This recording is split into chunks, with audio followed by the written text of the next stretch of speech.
morning, everybody. I'm going to introduce our next speaker. Chris, I see that you're already sharing your screen, so we're good to go. Chris Champagne is and I probably mangled her last name. I've always just called her Chris, is a facilitator with the Louisiana Autism Spectrum and Related Disabilities Project, or we lovingly call it LASARD. LASARD is started out as an autism project, but it has delved off now into autism and everything else. The related disabilities is everything else. And the LASARD project is affiliated with LSU, the Human Development Center out of New Orleans. Chris has been designing and implementing projects to support teachers of students with disabilities for over 20 years. She has a passion for equity and she loves problem-solving solutions and supports to help teachers succeed in providing students with disabilities the opportunities that they deserve to thrive in the classroom. When she's not working, she loves exercising, spending time outdoors, and hanging out with her cats. I'm tickled because none of her professional type titles or the things that was on her bio. So she might need to tell you more about that. But you guys, if you're not familiar with LASARD, it's a wonderful project. They have wonderful resources, and there are a lot of districts that are partners with LASARD. They do have a new website, so check them out, lasard.org, LASARD.org. Amy Dakin is also online to help with the chats. If you have any questions regarding to what Chris is talking about today, just send out a question over chat, and Amy Dakin, another facilitator with LASARD, who's actually lives in Lincoln Parish, will be on tap to help with that. So Chris, I am going to turn it over to you. All right, can you hear me?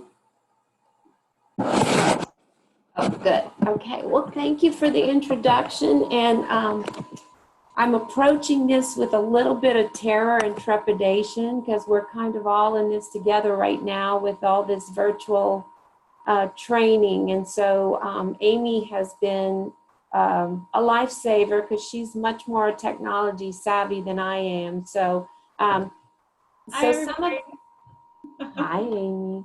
So some of the features that we might be able to show under different circumstances, we won't, but I'm going to make sure that I have 3 links in the presentation, and I'm not going to go back and forth to show you those, but I am going to make sure you get those after the presentation. So hang in with me, and welcome to everybody. I hope this finds you all well. And so for the next 50 minutes or less, we're going to talk about coaching families in virtual formats. And so again, welcome to everybody. And this training is designed to help teachers, family, related service providers to meet the new unique challenges and what has now become the new normal with regard to providing and making sure that kids have continuous learning, even though they're now being served virtually, or maybe in a mixed way as schools try to struggle with this. So we've had to shift roles, and it's a new normal for everybody. And so I'm hoping that this training will give you a little bit of confidence and maybe some ideas about how we can work together. And I think one of the last statements that the previous presenter made was talking about the importance of collaboration. And I think it's always been important, but now it's even more important than ever. So, so there's going to be a lot of challenges for families. There's going to be many students that we're serving that are not going to have internet or technology access in the home. There's going to be parents or caregivers who have to work essential jobs. And so maybe part of the time there'll be siblings in the home that are responsible for care and maybe for supporting some of the in-home learning. So this is very stressful, I think, for everybody. So let's talk about what the outcomes for today are. We're going to learn some strategies for establishing a collaborative partnership with families. We're going to learn some specific strategies for coaching virtually, provide a couple of formats for lesson planning, and then talk about some ways that you can monitor progress, which is one of the big challenges. So had I had all my bells and whistles, I was going to get you to access your annotation tool and circle how you're feeling. But because I don't have all those bells and whistles, you're welcome to please chat or enter into the chat box. But I know that there's just a spectrum of feelings from people who feel like they've kind of grabbed a hold of this and they're excited about some of the new opportunities. There are people that are angry about it because it's just frankly more work for families, it's more work for teachers, and it's kind of out of our comfort zone. There may be some people who are sad about it. We know that there's some advantages to brick and mortar learning that you don't have in the home, but one of the things we're going to focus on today is that there are advantages to home learning that you don't get in brick and mortar as easily. So, and some of you are maybe real technology savvy like Amy, and you just go, oh, wow, this is great, we can do this, which is not me. That's why Amy's here to help me. So the first lesson we're gonna do is collaboration. And I think everybody knows what that is. You know, it's been a buzzword for decades now. Everybody knows we're supposed to do it, but not everybody understands what that needs to look like. So we're just gonna do some general things today, just some general concepts about collaboration. First of all, basically acknowledging that there's so much variation in families. There's going to be variation in literacy skills, both including digital literacy skills. There'll be some challenges with your being able to provide enough structure and enough directions, and really trying to tailor your expectations to the skills, talents, resources that every family has. There'll be a wide variety of or variation in a family's ability to access and use technology. Some of them have trouble with connectivity. I mean, we've learned that just with our staff this year. And so in some cases, you might be coaching a family even just using a cell phone or FaceTime. So at any rate, again, we can't have the same expectations for in-home learning that we had for classroom learning. And we're going to have to create multiple methods for that learning to take place so that each family's unique situation, background, resources, knowledge, and expertise is taken into consideration. So the main thing is that we need to ensure that our most vulnerable students and families are supported. So the first thing is to make sure that we realize, again, that these are uncharted waters for everybody. So families are stressed, they're nervous about managing the technology and the content of their child's education, and they need for educators to provide clear instructions and feedback that's encouraging, supportive, and positive. And as we go through here, I do have 3 video clips which work. And so we're gonna show you some examples of what that might look like in real life. And we have a wonderful little girl and mother who you'll meet in a minute via the videos, who have helped us to create a couple of exemplars that we can show through here. But making sure to reassure families that there are going to be bumps in the roads as far as technology goes. Hopefully, we won't illustrate that for you today. However, it could happen. But knowing that this happens in schools too, not technology doesn't always work. So again, being very supportive, being kind to yourselves as teachers, being kind to yourselves as parents and related service providers, knowing that we're all wanting the same thing. We want our kids to have continuous learning. We want them to continue to learn and grow. And we're kind of all in this new normal together. So again, we want to make sure that as teachers, our learning related service providers, we acknowledge and take advantage of the unique learning opportunities for in-home learning, right? So I think there's been a great deal of focus, maybe too much, on what kind of learning can be lost as we transition to home-based learning.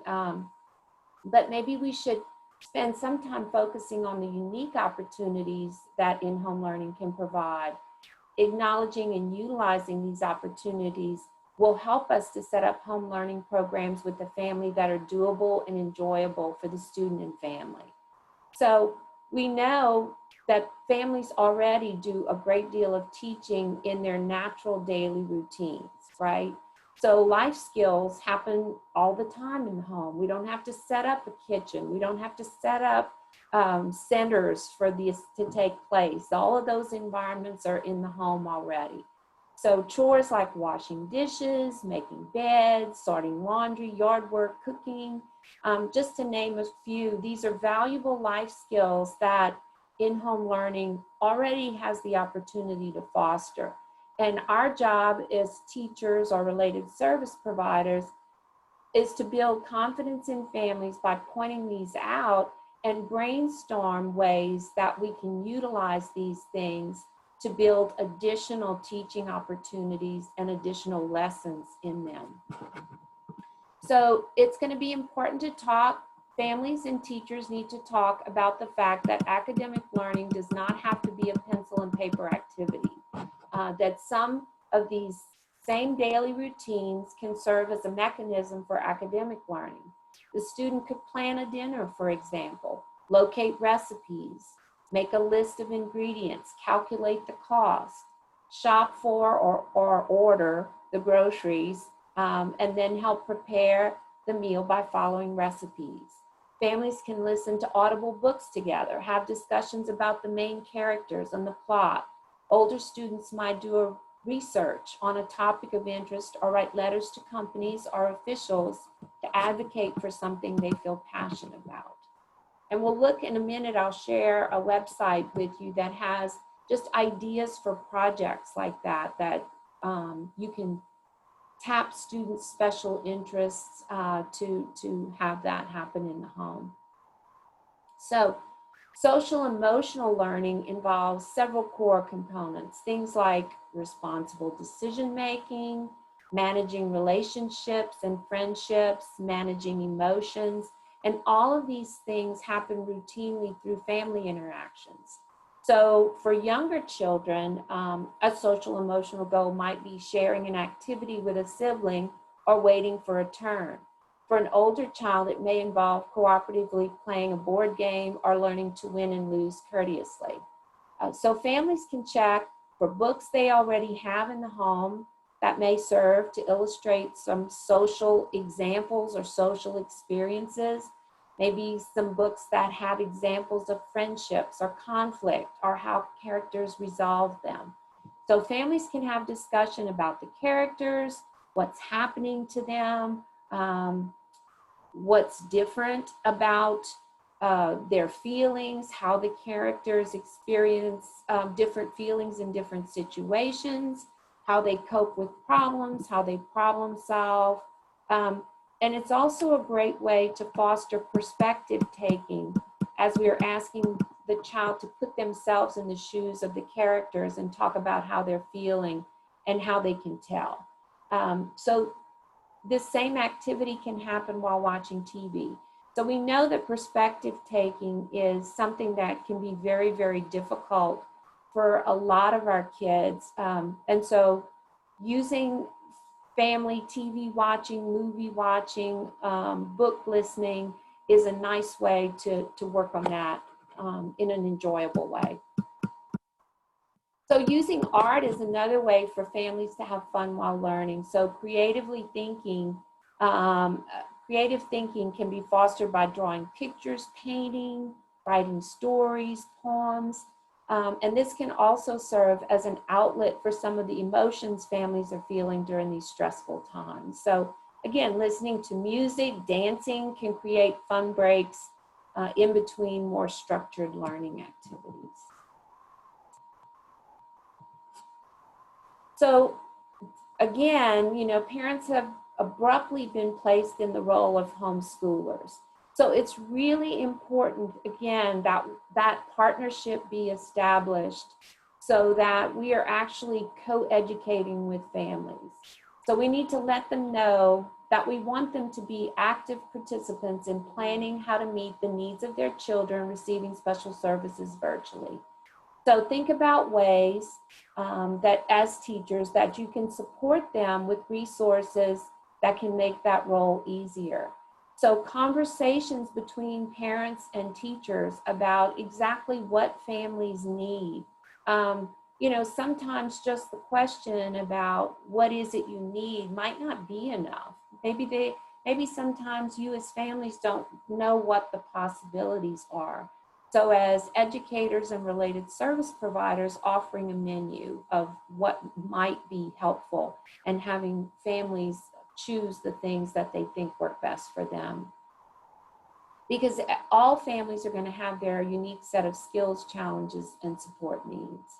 And so honoring families and their role as co-educators by asking for their opinions, listening to ideas, acting on them, praising for accomplishments, celebrating small steps. Take time to think about assumptions as teachers that we might have about what families should be doing to educate their children at home, and remind ourselves that we're all doing the best we can. And again, being kind to one another as we partner in this new frontier. So most people are going to have some kind of hybrid learning situation as schools are reopening. So it's going to be important to think about what that's going to look like and define who's going to be responsible for what, right?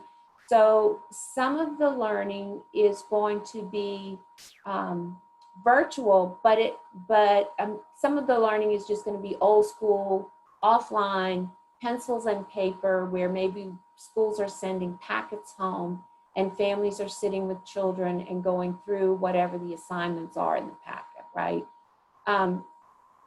There's going to be asynchronous learning, right, which could be taped videos, lessons that get sent home that families can access in their own time. There's going to be synchronous online learning, which is real time, right? That everybody logs on at the same time and there's a teacher or a related service provider or someone in charge. So it's happening in real time. There's going to need to be Zoom meetings or check-ins via FaceTime, Zoom, phones, whatever. And then we're also going to have to find ways to chart student progress, right? We need to make sure that the things we are doing are resulting in the gaining of skills. So we're going to talk a little bit more about those because there are pros and cons to each one. And so with regard to high tech, as we just said, some of it's going to be online learning, and that's going to be a wide range of options. The downside of online learning is that it is going to require access and some technology skills. Some of that online learning will be real time.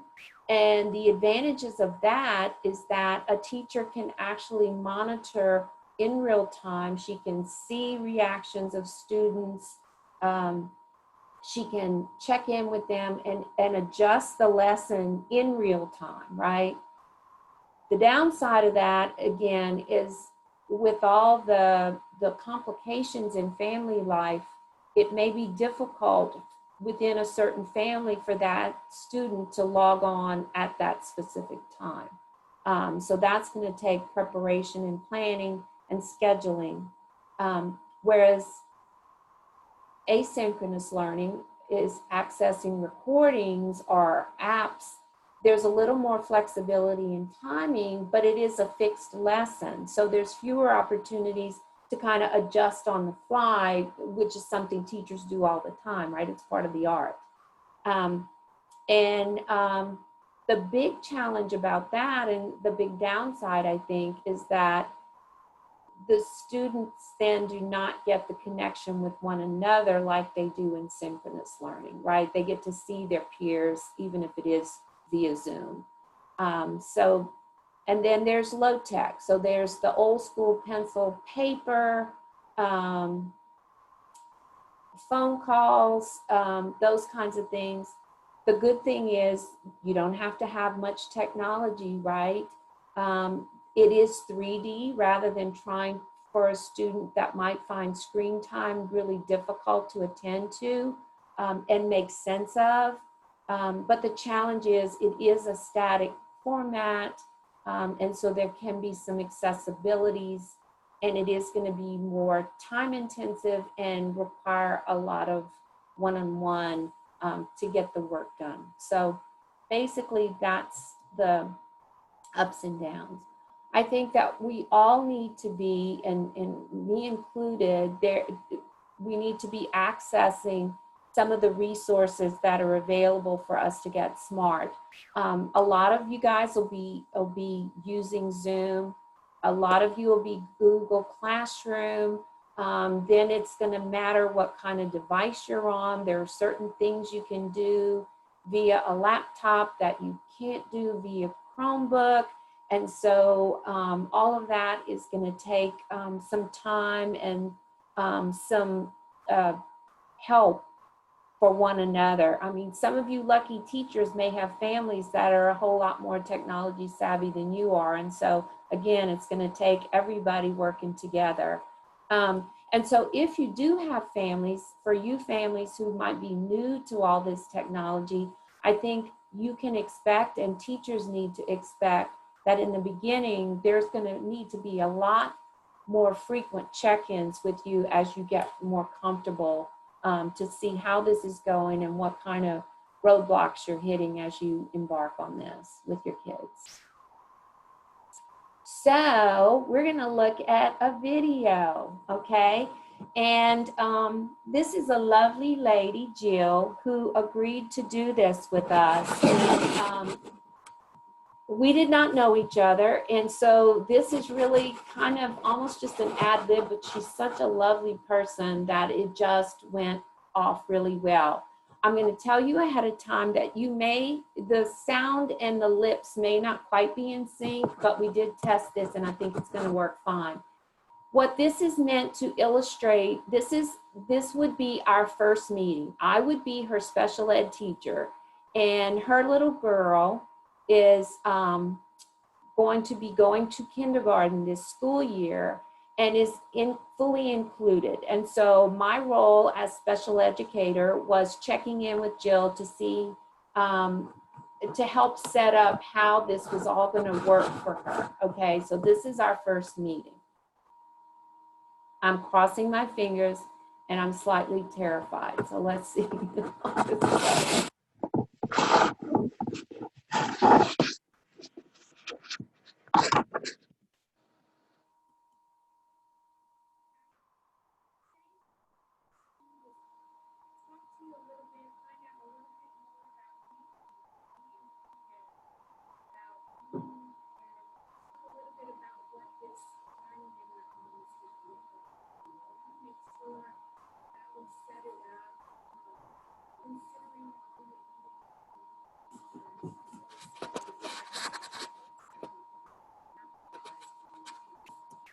Okay, so you guys not hearing any of that? Are you hearing me?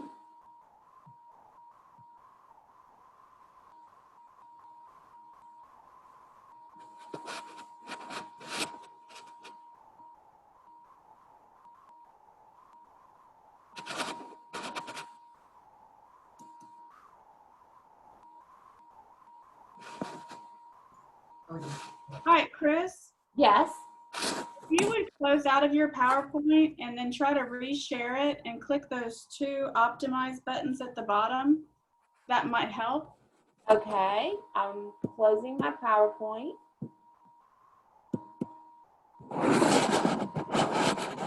All right. Then reshare your screen. I'm sorry. Reshare your screen, and before you share it, choose those two boxes at the bottom about optimizing the video and using your computer sound. I'm not, all right, where am I clicking? Real quick. There are two boxes that should be at the bottom when you share your screen before you actually share it. Stop video. Mute. I don't see that. All right, sorry. Can you give me control? I don't know if I can give you control. Let's see.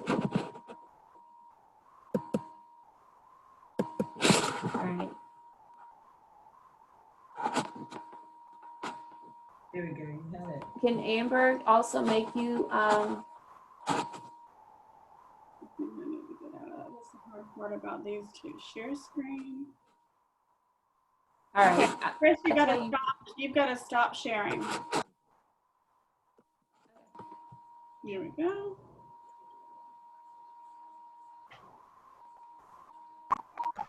All right.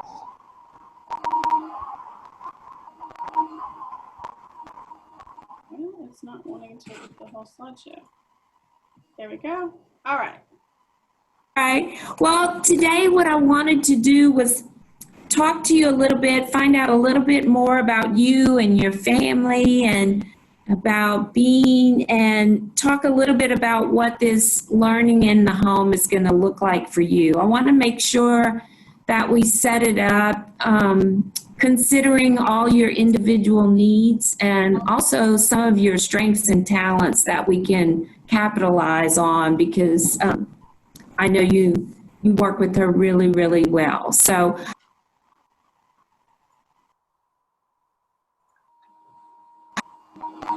I just have a series of questions to ask, but if you have any questions or have anything to add along the way, this was just to give us a little bit of structure, but it's just going to be a conversation. Okay. What is the most important thing that you think I need to know about Bean?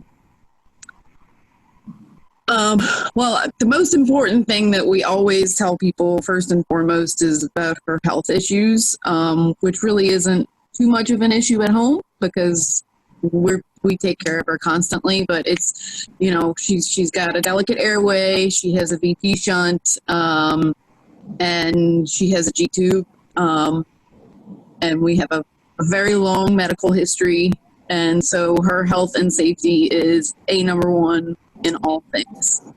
Behind that, we usually start with her communication. My husband and I have always strived for a total communication strategy.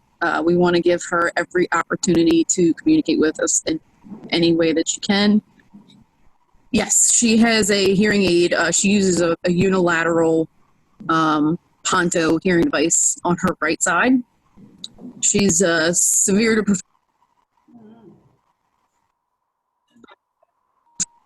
profound deaf in her left and moderate to severe on her right side. Okay. And her visual impairment is called a coloboma. It's basically a cleft in her visual fields. So she has some vision loss with that and some depth perception issues. Okay. All right. She actually has 20/20 vision, but she has visual field cuts. So like her upper field of vision is not. She has no upper field. Yeah, exactly. So you're presenting things low, obviously, to her, and then you're trying to capitalize on the ear that has better hearing in it, right? Correct. Yeah. Which is the right ear. Is that right? Okay, Well, we wanted to give her every opportunity, so. great. When you think about the daunting task of this in-home learning, what are your hopes for it? I'm hoping that I can get her as much information as possible, and, you know, make her as successful as she possibly can be, and hopefully have the support of certified educators behind me. I know we're just getting started with this, but what kinds of support would you like in terms of amount of contact? You know, what would work for you? I'd really like weekly phone calls from therapists to give me ideas to work on towards her therapy goals, so PT, OT, speech.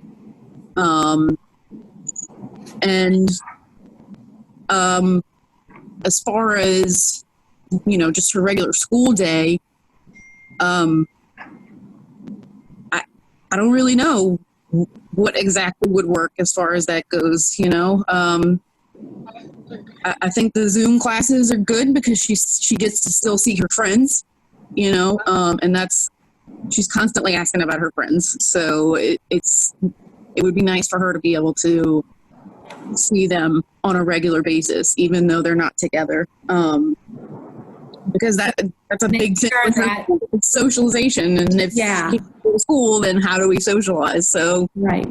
Make sure that happens weekly for sure. That would be a priority of yours. Mm-hmm. When we talk about vision, when we're talking about preparing materials for her, because what we're thinking, you know, will be a combination of things. So there'll be some real-time lessons. There'll be some recorded lessons that she would and you would view on your own time. But there, from time to time, would be possibly some visual supports or other supports that we might email you to copy or send to you, whatever. Mm-hmm. What do we need to know about size and contrast? Contrast is really important for her, but as far as size goes, we have not really had any issues with print size or anything like that. Most of the time, I put her information on a slant board. We have a slant board at home, just to kind of get it off of a flat surface so she can see it a little bit better. And then as far as video goes, I know with Zoom, if you're in the gallery view where you have all of the people, it's hard for her to see a book that the teacher's holding up like this in a tiny little box. So same problem. yeah, so I don't even know how that would work out. You know, if I could get the name of the book beforehand and maybe try and find it online, or if I could get, you know, if you could send me scan the pages and send them to me beforehand so I can print them out so she can have them in front of her, that would probably help as well. Who else? Will there be anybody else that would help you with her lessons? Yes. So I am currently living with my in-laws. So I have my mother-in-law who was an early education teacher for about 30 plus years. My mom was a learning specialist and a speech pathologist for 30 plus years as well. So they are helping you. Lucky you. I think that works for me right now, just to start thinking about what your home program or home learning needs to look like. Do you have any? Hi. Can you say? Do you have any questions for me? No. So, all right. Well, thanks. No problem. Thank you. Alrighty.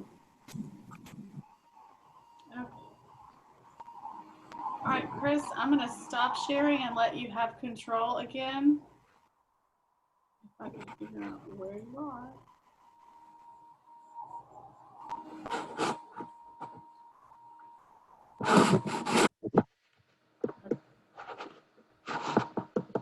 There we go. I think you're in charge again.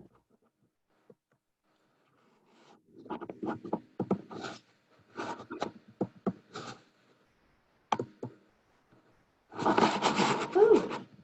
All right.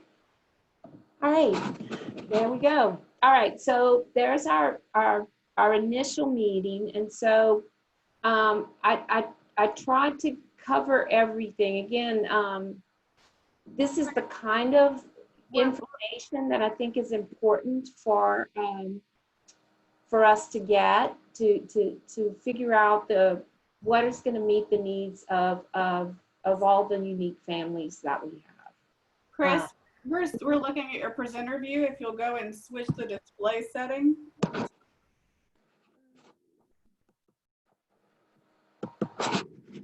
right.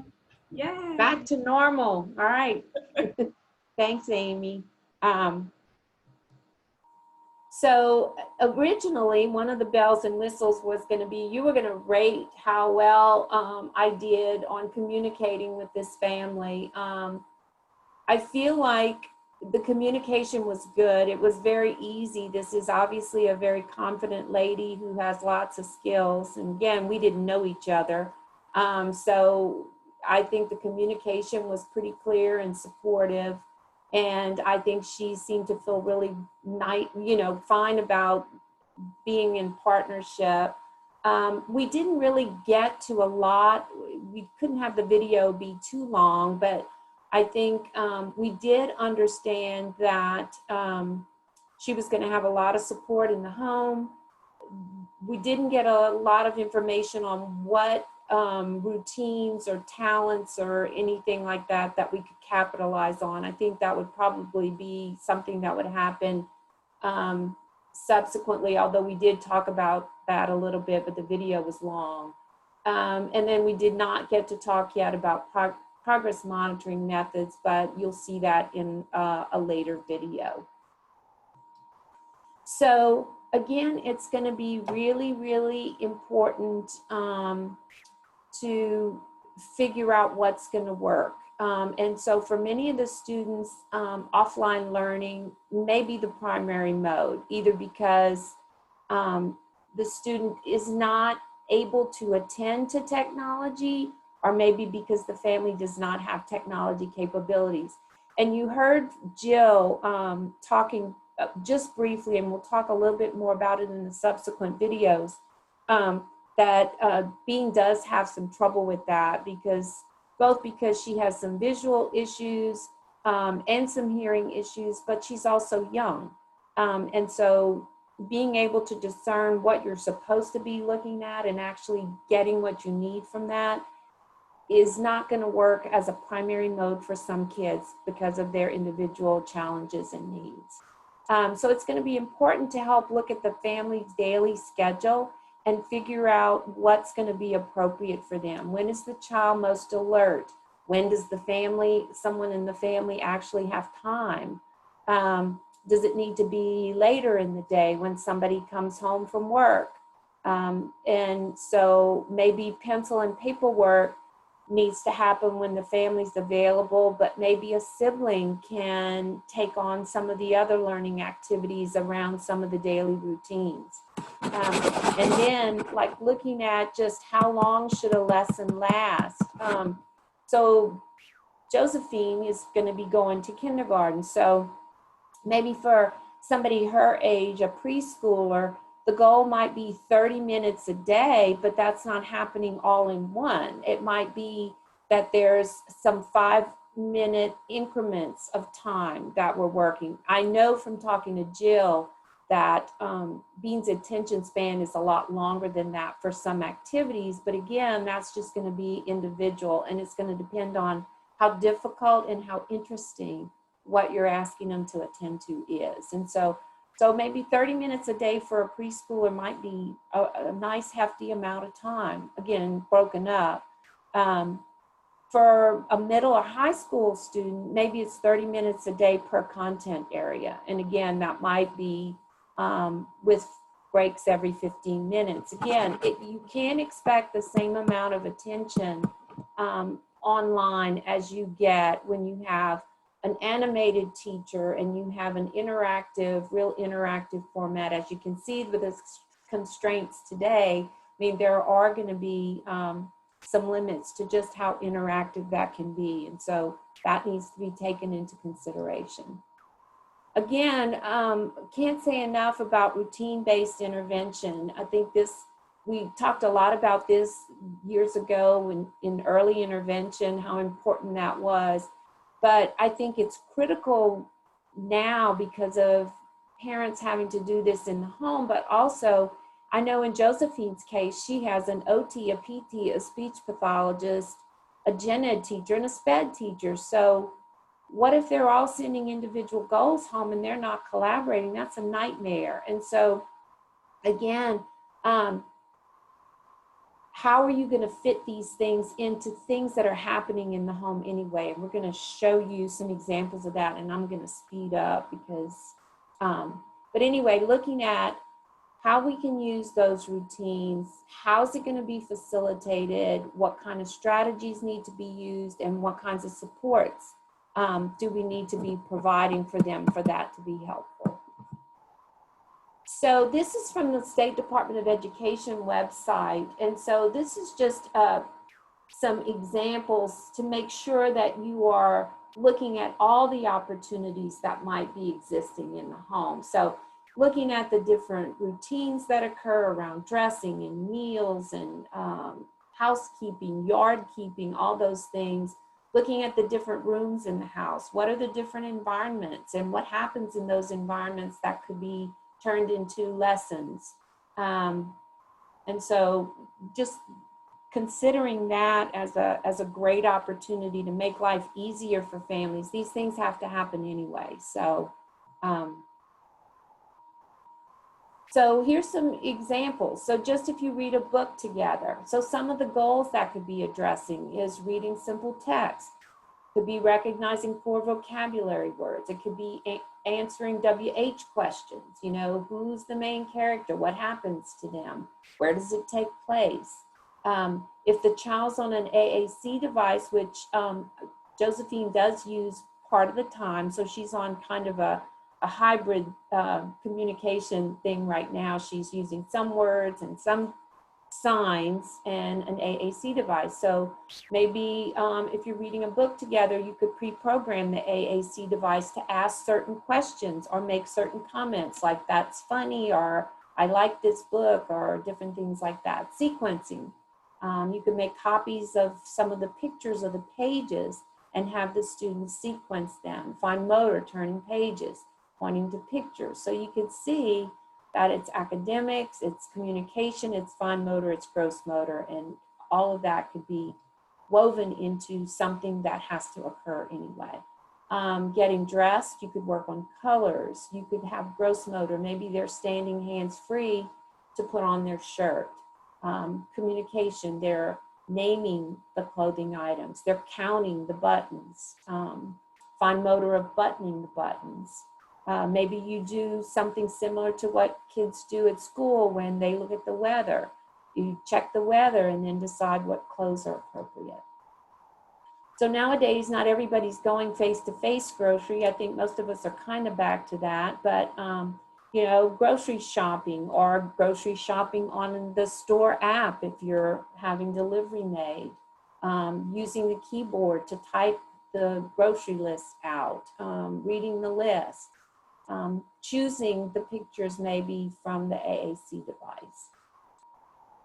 So this is another video, Amy. So this would be a check-in meeting with Jill. Can you take over that, Amy? I can. Okay. Let's see here. Share. It still says I can't share. You're gonna have to stop sharing yours. Okay.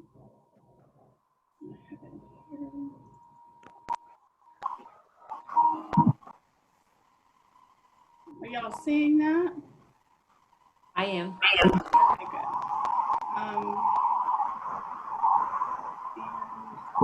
One of the things I was wondering,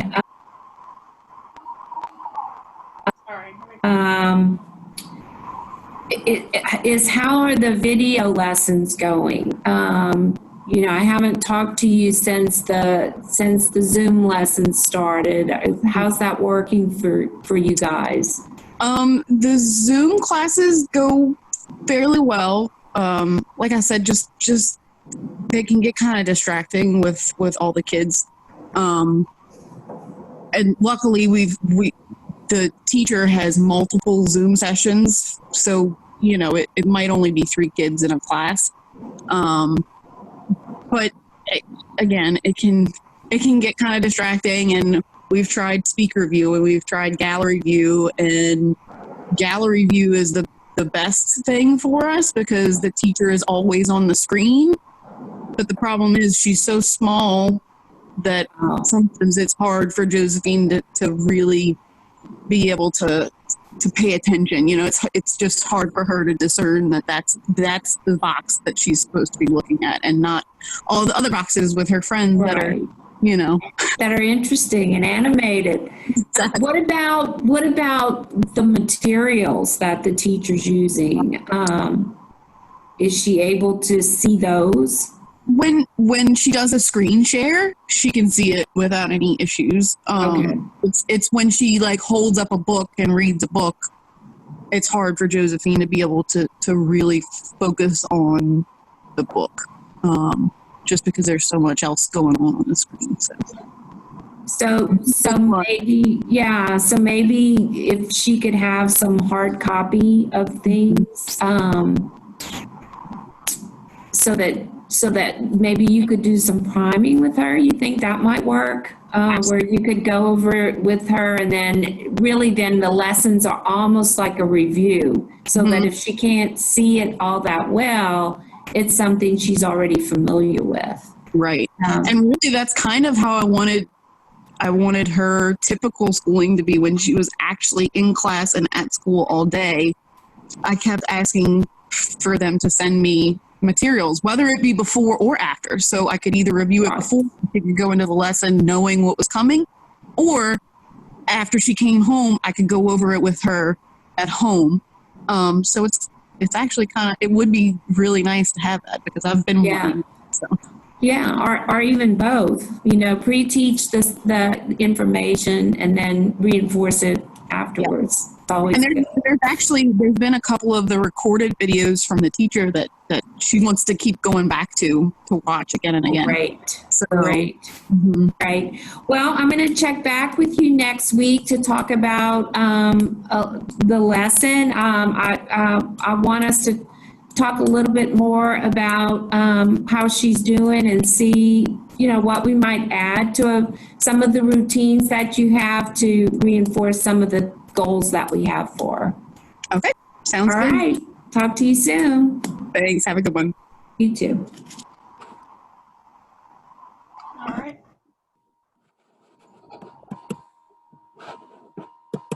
Chris, I think you're up.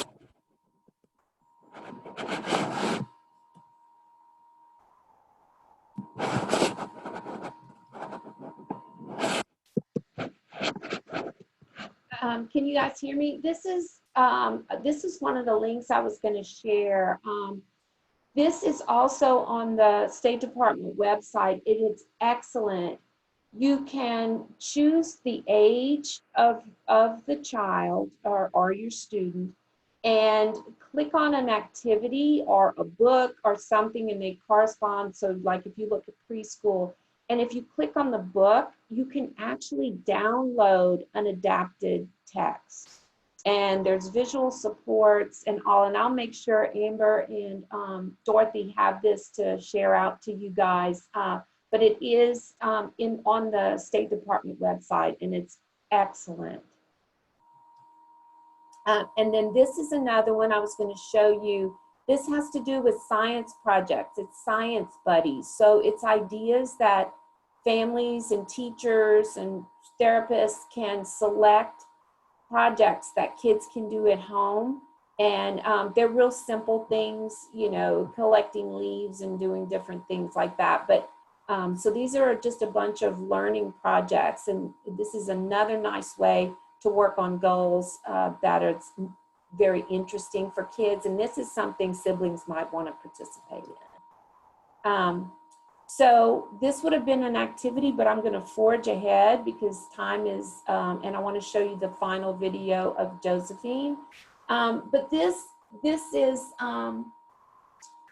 a sheet that I made up, and I'll show you the finished one in a minute after we create a lesson for Josephine. This was just a way that I provided what we talked about in writing, so that if there was certain specific steps or reinforcers or materials needed or whatever, it spelled out exactly how the lesson was to be taught.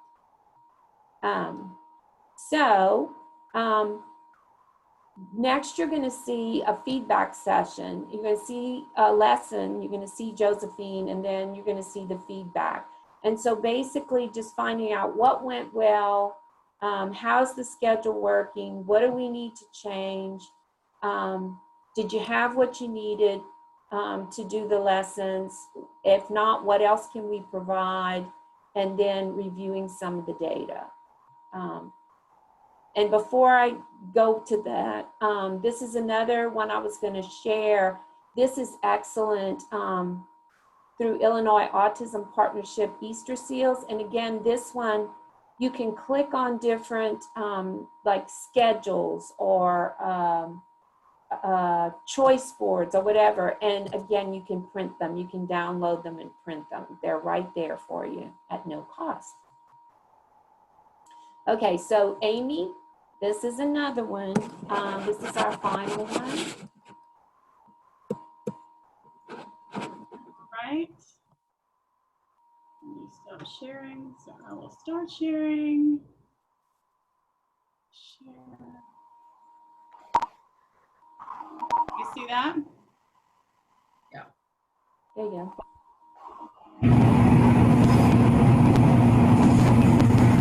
Beautiful too. All right.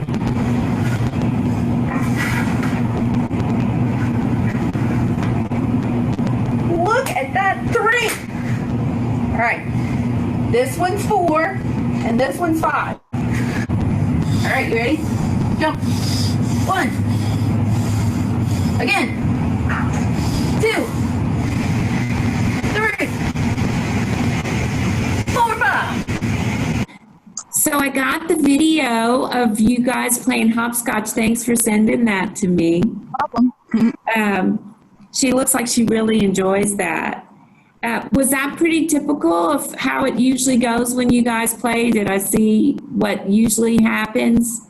Yeah, usually I get her to do as much of the drawing of the squares as possible. And then I'll finish it for her because I don't want her to lose interest before we start drawing all the numbers on there. Right.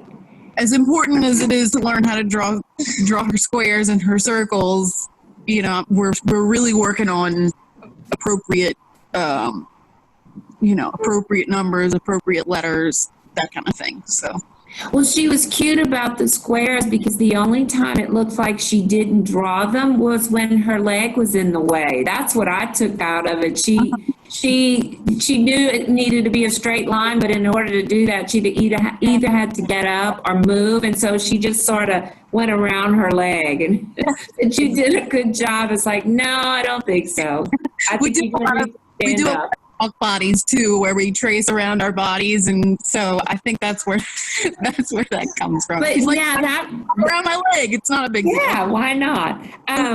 But I thought you did a really, really good job of facilitating that with her. You seem to have a natural knack for just helping her only as much as she needs to be successful, and not too much or not more than that. It's taken me a while to get that concept down. It was very hard, but I mean, we've been in PT and OT for her whole life basically, and it was one of the things that one of her first OTs said to me was stop doing things for her. And even 6 years later, it's still hard to not do things for her. I mean, sometimes I do things and then I'm like, I wasn't supposed to do that for her. She was supposed to do it for herself, you know? So Yeah, that's it's not hard. easy to do, but I try.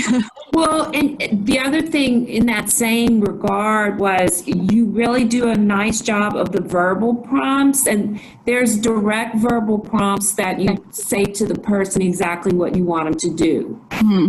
Like draw a 6 or write a 7. But what you do is an indirect prompt, which gives them a little bit of help, but not too much. So you would say, okay, what comes next? So you're still prompting to get her to move forward with the activity, but you're not telling her what to do. And that I noticed that you did that really nicely. Again, to keep it going and not give her too much help.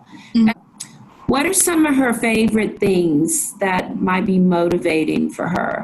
She loves Snow White and the Seven Dwarfs, and pretty much all the Disney princesses, but Snow White's at the tippy top of her list, and she's got a bunch of the little dwarf dolls that we got when we went to Disney World, and she carries them around with her everywhere, so she loves those. All right. Well, what do you think if we try to incorporate that a little bit into her hopscotch, just to keep her interested in it? Because it is such a good activity. It's gross motor, gives her an opportunity for communication. It works on her numbers. It works on her fine motor, and so, I mean, it's a great activity. We just want to make sure she doesn't get tired of it. So, what about trying to incorporate her favorites into that activity somehow? I think she would love that. I think any opportunity she can have to play with the dwarves, she'd be happy. Okay. I know she does some counting. I was wondering if maybe we could work it out where if she understands like number concepts, like if you show her the number 6 and you show her 6 things, does she know those 6 things are 6? I think so. We've kind of worked on that a little bit. Yeah. Like sometimes worksheets will have it, you know, and you draw a line from the 6 to the 6 things. And I was wondering if maybe we could kind of incorporate that a little bit into the hopscotch. So the goal would be understanding the corresponding number of things and the number that it refers to.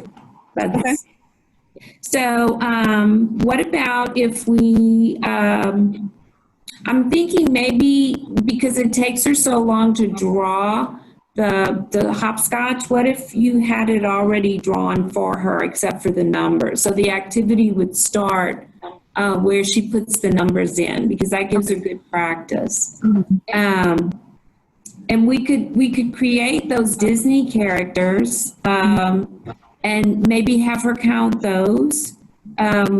I don't know what you have home, but we could certainly laminate some and get them to you. So I'm thinking maybe once she put the numbers in the squares in the hopscotch, that maybe she picks a number.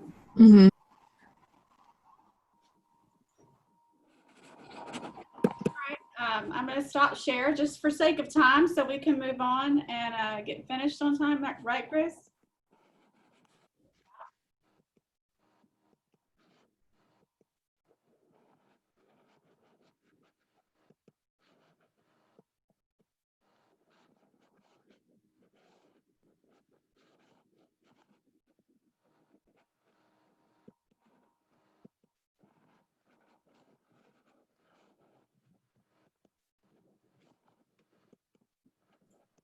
Hey, Chris, I think you're up.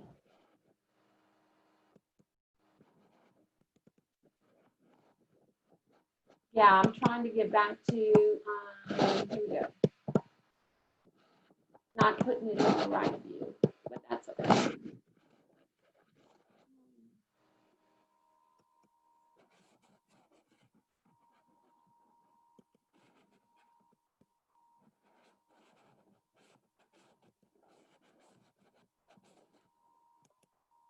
Okay, I'm just gonna talk through this because somehow something bad has happened. Okay. How about I'll share my screen and you talk? Okay, I just have a couple of slides left. We're to the end. Let's see, let me try one more time. Let me stop sharing if you're gonna try again. Are you seeing? Nope. Huh? No, we don't see it. All right, just take over, Amy.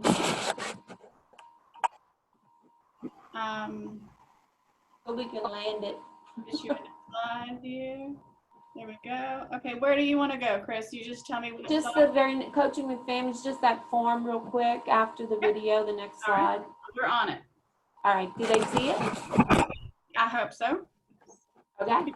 See it? Put it All in the right, chat so box. this is just, we're gonna wrap this up, but this is just the form I showed you a minute ago, and how I completed it to give to Jill to show her how she was gonna structure that activity. Okay, go to the next one.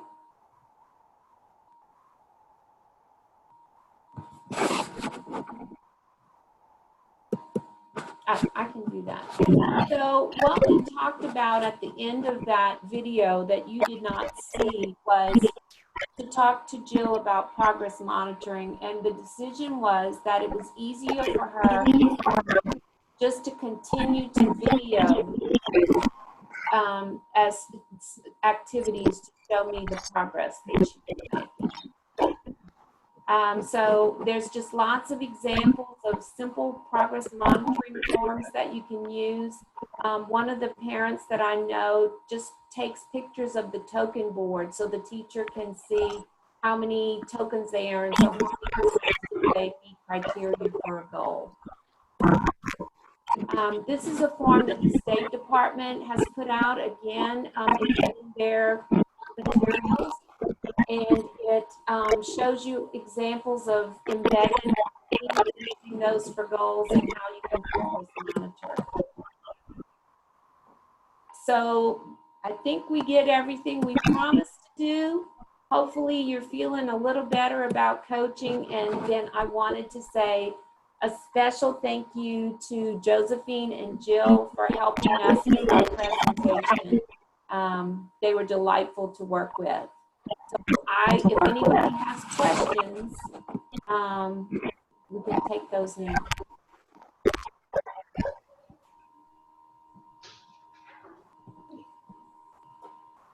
I think we are good. I'm not seeing any questions because you did such a good job presenting all that information, Chris. So thank you. Huge thank you to LASARD. If Amy or Chris, if one of you could put your new website. I know y'all have a new website. If you could share that link in the chat, so those people that want to get some more information about LASARD and the plethora of resources that they have.